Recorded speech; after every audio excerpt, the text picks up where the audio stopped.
Les invito a abrir la Biblia en el Antiguo Testamento, en un profeta, el profeta Ezequiel, capítulo 47, verso primero. Me hizo volver luego a la entrada de la casa, y aquí aguas que salían de debajo del umbral de la casa hacia el oriente, porque la fachada de la casa estaba al oriente, y las aguas descendían de debajo hacia el lado derecho de la casa, al sur del altar. Y me sacó por el camino de la puerta del norte, y me hizo dar la vuelta por el camino exterior, fuera de la puerta, al camino de la que mira al oriente, y vi que las aguas salían del lado derecho.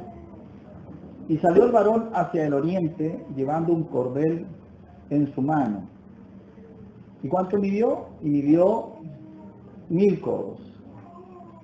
Y me hizo pasar por las aguas hasta los tobillos. Leamos todos juntos un versículo siguiente. Midió otros 1000 y me hizo pasar por las aguas hasta las rodillas. Midió luego otros 1000 y me hizo pasar por las aguas hasta los lomos. Midió otros 1000 y era ya un río que yo no podía pasar, porque las aguas habían crecido de manera que el río no se podía pasar sino a nado. Todos juntos. Y me dijo: ¿has visto, hijo de hombre? Después me llevó y me hizo volver por la ribera del río. Y volviendo yo vi que en la ribera del río había muchísimos árboles a uno y al otro lado. Y me dijo: estas aguas salen a la región del oriente y descenderán al Arabá y entrarán en el mar. Y entradas en el mar recibirán sanidad las aguas. Y toda alma viviente que nadare por donde quiera que entrar en estos dos ríos vivirá. Y habrá muchísimos peces por haber entrado allá a estas aguas, y recibirán sanidad. Y vivirá todo lo que entrare en este río. Y junto a él entrarán los pescadores, y desde Engadi hasta Englaim será su tendedero de redes, y por sus especies serán los peces tan numerosos como los peces del mar grande. Sus pantanos y sus lagunas no se sanearán, quedarán para salinas. Y junto al río en la ribera, a uno y al otro lado, crecerá toda clase de árboles frutales. Sus hojas nunca caerán ni faltará su fruto. ¿A qué nos recuerda este versículo? A un salmo que cantamos incluso. ¿Cuál es ese? Lo leemos de nuevo, versículo 12. Y junto al río, veamos todos juntos, en la ribera, a uno y al otro lado, crecerá toda clase de árboles frutales. Sus hojas caerán, ni faltará su fruto. A su tiempo madurará, porque sus aguas salen del santuario. ¿Quién se acuerda de algún salmo con esto? ¿Ah? ¿El primero? Claro, el primero habla de los árboles, ¿cierto?, que están junto a las corrientes de las aguas, que su hoja no cae y su fruto no va a faltar, dice. ¿Ah? Dice: y a su tiempo madurará, porque sus aguas salen del santuario, y su fruto será para comer, y su hoja para medicina. Aquí nomás. Bien, ¿qué es lo que tenemos acá entonces? Tenemos una profecía en donde se habla de un río, en la Biblia conocido como el río de Dios. ¿Bien? Un río que en muchos sentidos también simboliza cosas, pero un río que nos recuerda su presencia, la presencia de algunos ríos en la Biblia. ¿Ah? Por ejemplo, yo leía también junto con este pasaje el río que aparece en Apocalipsis, en el último capítulo, donde dice: después me mostró un río limpio de agua de vida. Es un río parecido, los mismos términos. Un río cuya fuente es Dios. Un río que Dios lo ha puesto para bendición. Un río para prosperidad de todos aquellos que se benefician de este río. Dice: un río de agua de vida, resplandeciente como cristal, que salía en esta ocasión del trono de Dios y del Cordero. En medio de la ciudad, y a uno y al otro lado del río, estaba el árbol de la vida, que produce 12 frutos, dando cada mes su fruto, y las hojas del árbol eran para sanidad de las naciones. Y no habrá más maldición, y el trono de Dios y el Cordero estarán en ella, y sus siervos le servirán. y verán su rostro y su nombre estará en sus frentes. No, no habrá allí más noche y no tendrán necesidad de luz de lámpara ni de luz del sol, porque Dios, el Señor, los iluminará y reinará por los siglos de los siglos. El río limpio de agua de vida, el río de sanidad que plantea también Ezequiel en este capítulo. Me hace pensar en más cosas en la Biblia, como por ejemplo en aquel encuentro que el Señor tuvo con la mujer samaritana, ¿recuerdan? Y el Señor, ¿qué le decía? Le pidió agua, y la mujer le dijo, no tengo cómo sacarla. Y él le dijo al Señor, si tú supieras quién es el que te pide agua, tú le pedirías, y él te daría qué cosa a ti. Y él te daría a ti agua viva. ¿Ah?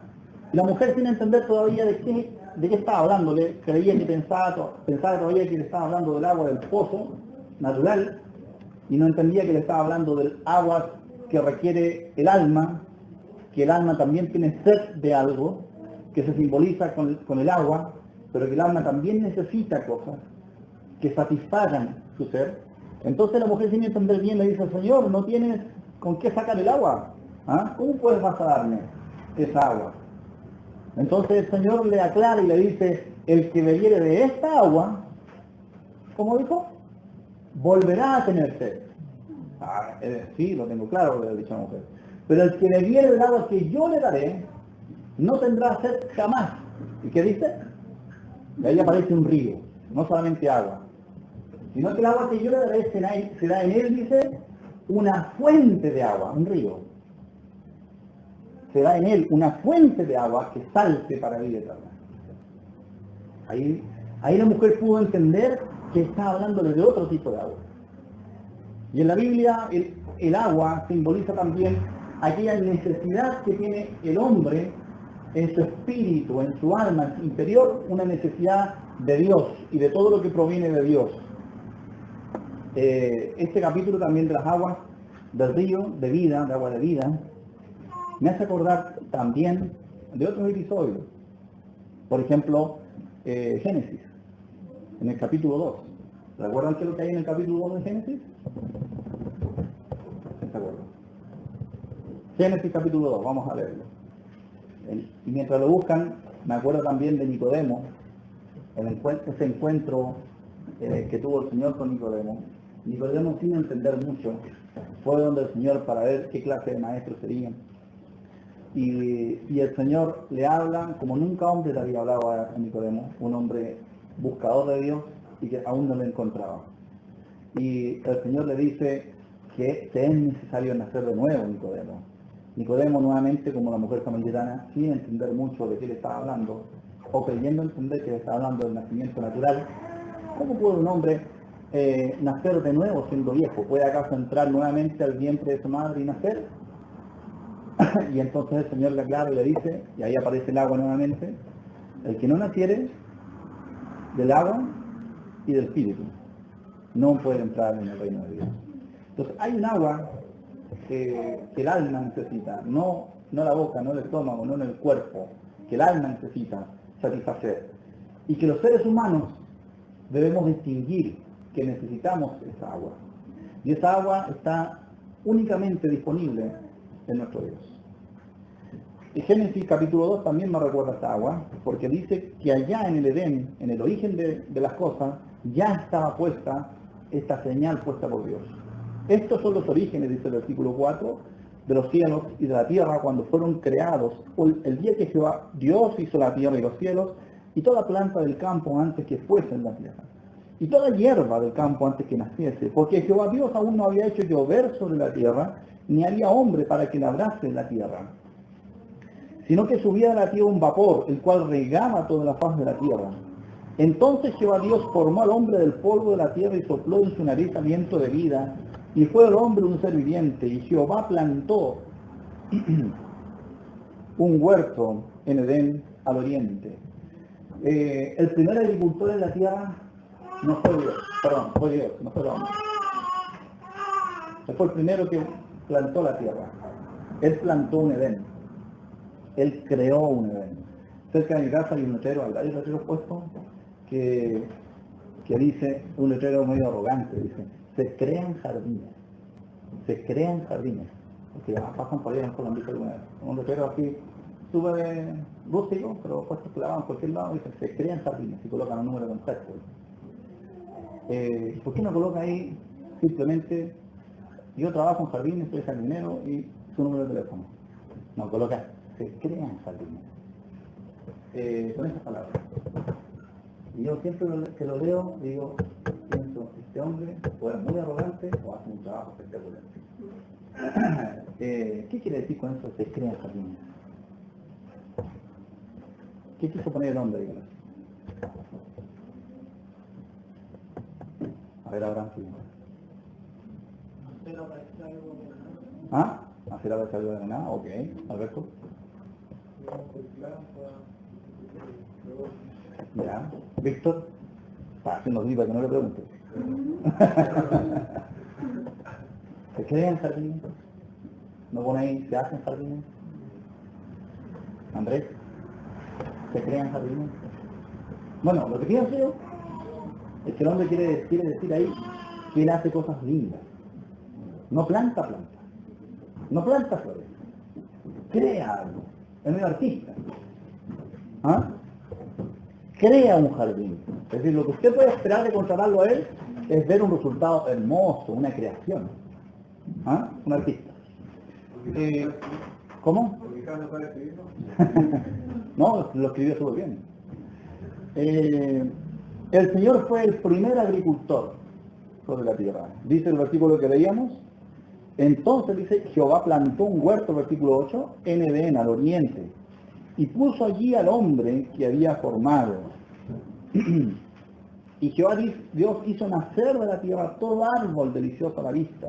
Fíjense, delicioso, no solo delicioso, a la vista. ¿Qué quiere decir con eso? Hermoso. ¿Ah? Hermoso. Bueno para comer también, además de hermoso y delicioso, además bueno para comer, es decir, que sirva. ¿Ah? Los hombres somos pragmáticos y decimos, no, porque tiene que alimentarnos. También debe ser hermoso. También el árbol de la vida en medio del huerto. Dice, y el árbol de la ciencia del bien y del mal. Y salía de Edén un río para regar el huerto. Aquí está el río, amén. Y de allí se repartía en 4 brazos. El nombre del uno era Pisón. Este es el que rodea toda la tierra de Ávila, donde hay oro. Y el oro de aquella tierra es bueno. Hay allí también bedelio y ónice. El nombre del segundo río es Gijón, o Gijón. Este es el que rodea toda la tierra de Cus. Y el nombre del tercer río es Hidekel. Este es el que va al oriente de Asiria. Y el cuarto río es el Éufrates. Tomó pues el huerto de Edén para que lo labrara y lo guardase. Y mandó Jehová Dios al hombre diciendo, de todo árbol del huerto podrás comer, porque ya sabemos, más el árbol del... Y ahí viene ese mandamiento y enseguida dice, no es bueno que el hombre esté solo, le haré ayuda idónea para él. ¿Y qué hizo?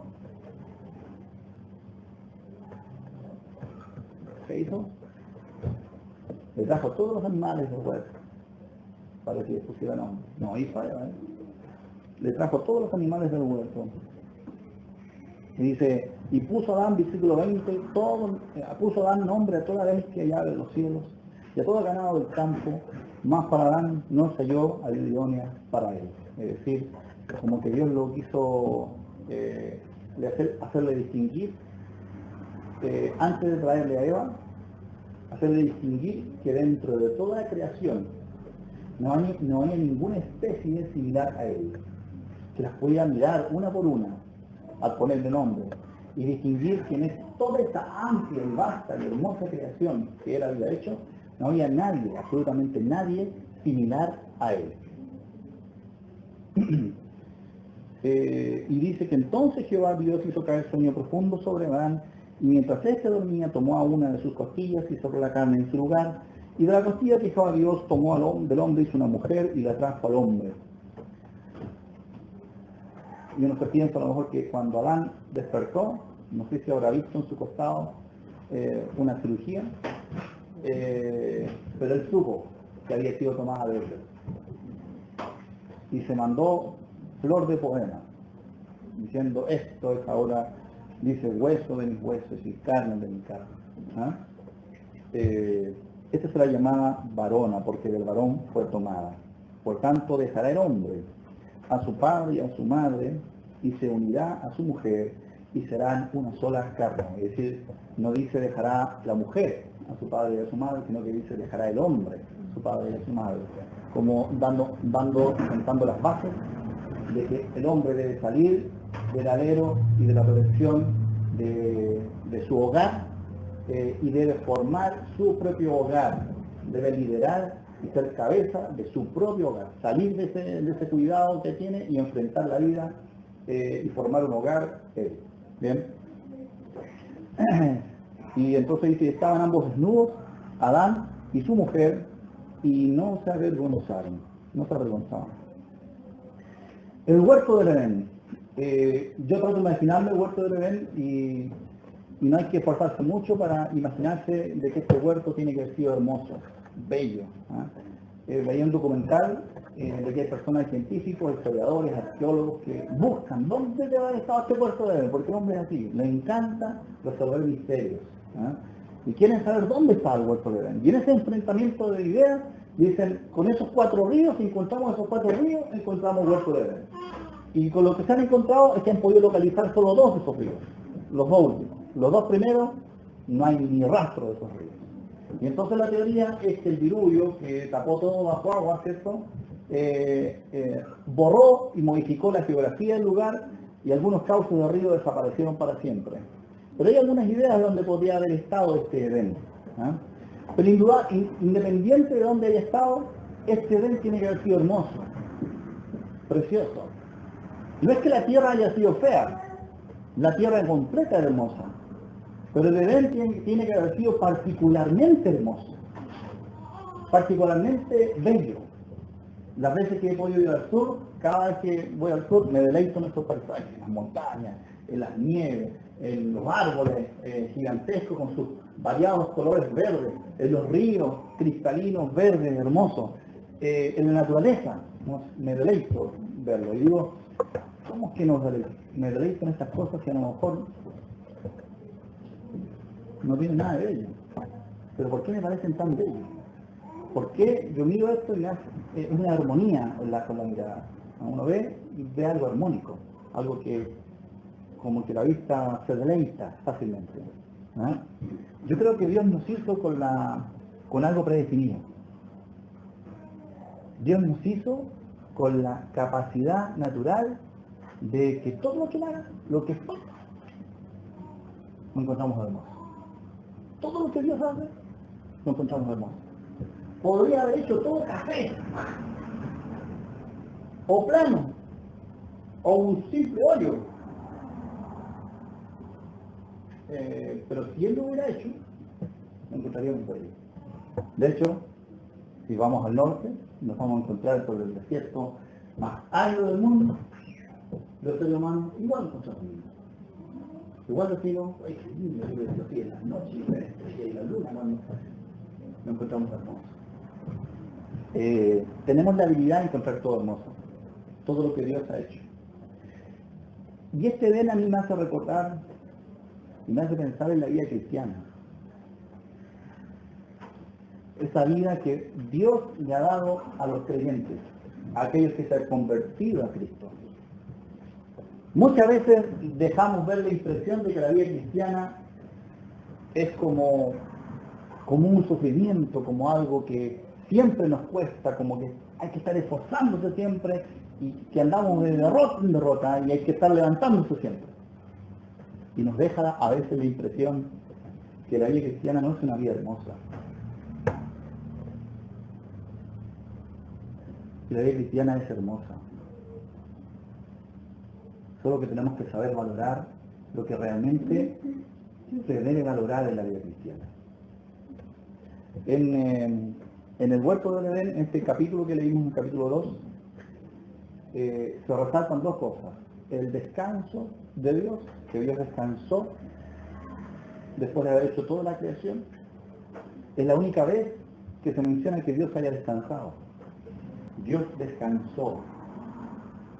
Y se pone de relieve este tremendo río que tiene 4 brazos, como un río de bendición para el huerto de Belén. Si no hay agua, no hay quien alimente los árboles, las plantas, la vegetación, nada. Y por tanto el lugar se vuelve seco y feo. Por tanto, este era un río de tremenda bendición para el huerto de Belén. Así que lo primero que yo pienso cuando leo este pasaje es la belleza de la vida cristiana. Dios ha provisto de tremendas bendiciones en la vida de todo cristiano, disponibles y abundantes, que embellecen, aunque no te des ni cuenta, embellecen tu vida cristiana. Y quisiera verlos pensar en 4 cosas que Dios nos ha dado, porque para mí este es un río de gracia. Y la gracia es aquello que Dios nos da sin mirar mi merecimiento, mis obras, mi compromiso, mis éxitos para con Dios. No mira nada de eso. Dios me lo da, por mucho que no lo merezca. Igual me lo da.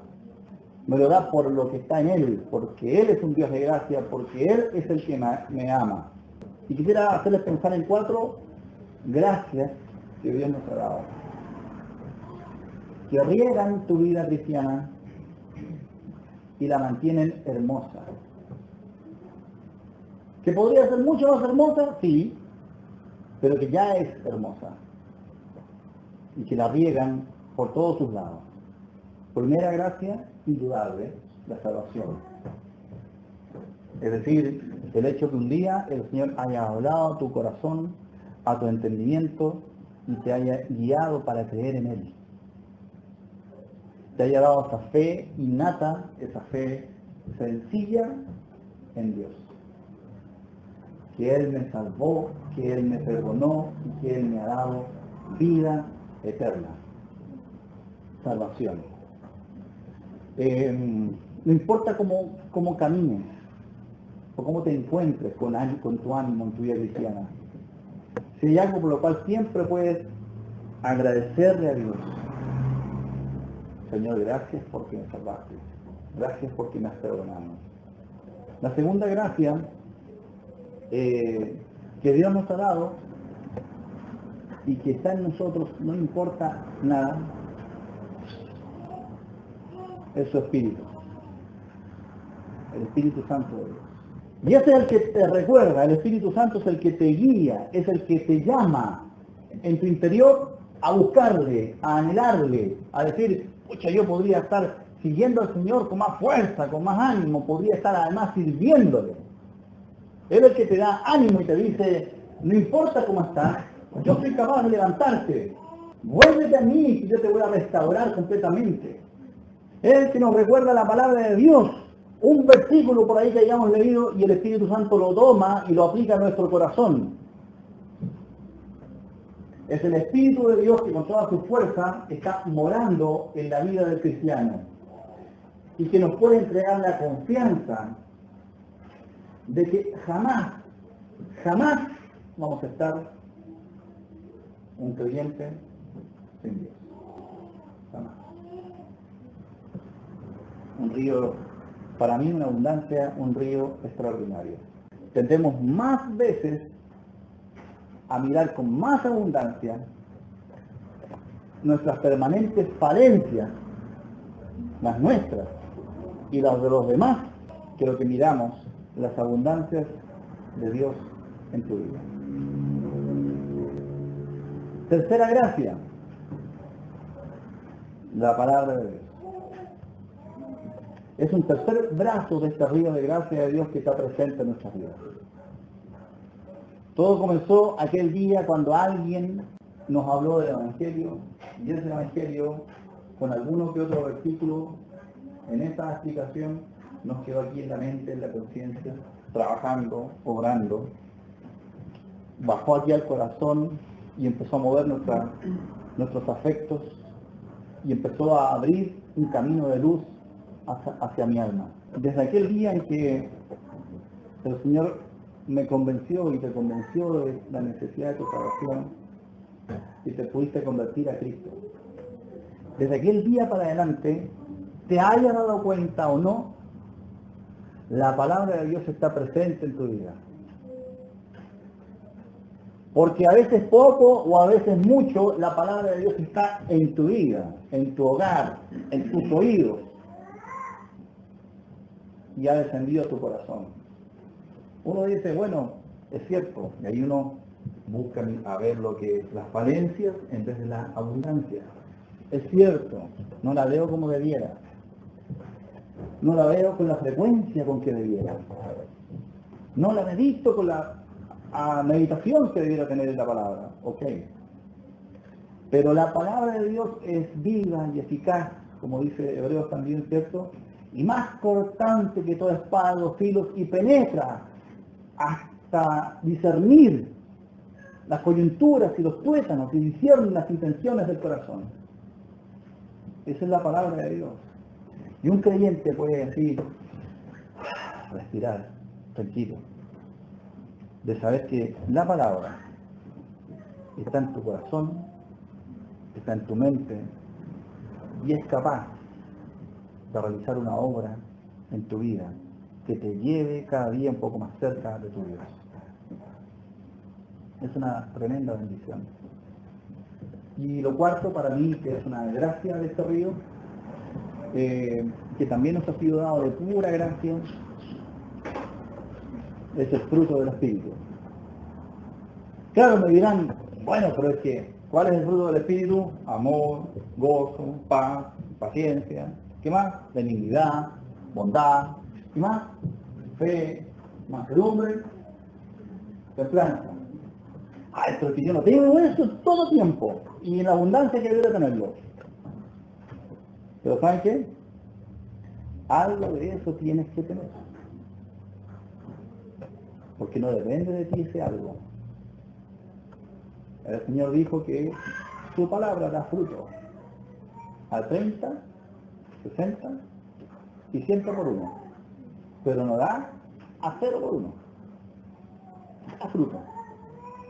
Así que algo de este fruto está presente en tu vida. Y si no lo está, sencillamente no eres un hijo de Dios. Pero si te has convertido a Cristo realmente, algo de este fruto está presente en tu vida. Lo que pasa es que no lo distingues. Y llegará aquel día en que estaremos en su presencia, en cuando le veremos cara a cara, tal como Él es, y podremos distinguir en nuestra vida pasada todo lo que Dios hizo en tu vida, no por ti, no porque tú hayas hecho algo, de pura gracia. De pura gracia. Ahora, yo quiero invitarlos a no solo ver que el río pasa por la vereda de nuestra vida, no solamente invitarlos a ver el cauce del río que pasa por mi alma y la riega no porque yo me esfuerce, sino porque el río está pasando. Y eso es una tremenda gracia, es un río de gracia. Dicen que el Éufrates es uno de esos brazos, porque desde se conoce hoy en día, es un tremendo río. Tiene más de 2.500 kilómetros de largo. Imagínate. Es un tremendo río. El río de la gracia de Dios en nuestra vida es muy grande y fuerte. Y es muy importante que nosotros conozcamos eso. Pero quiero invitarlos también, no solo a mirar el río pasar, sino hacer la invitación que hace un poco Ezequiel, a meternos un poco en esos ríos, a mojarnos un poco de esas aguas.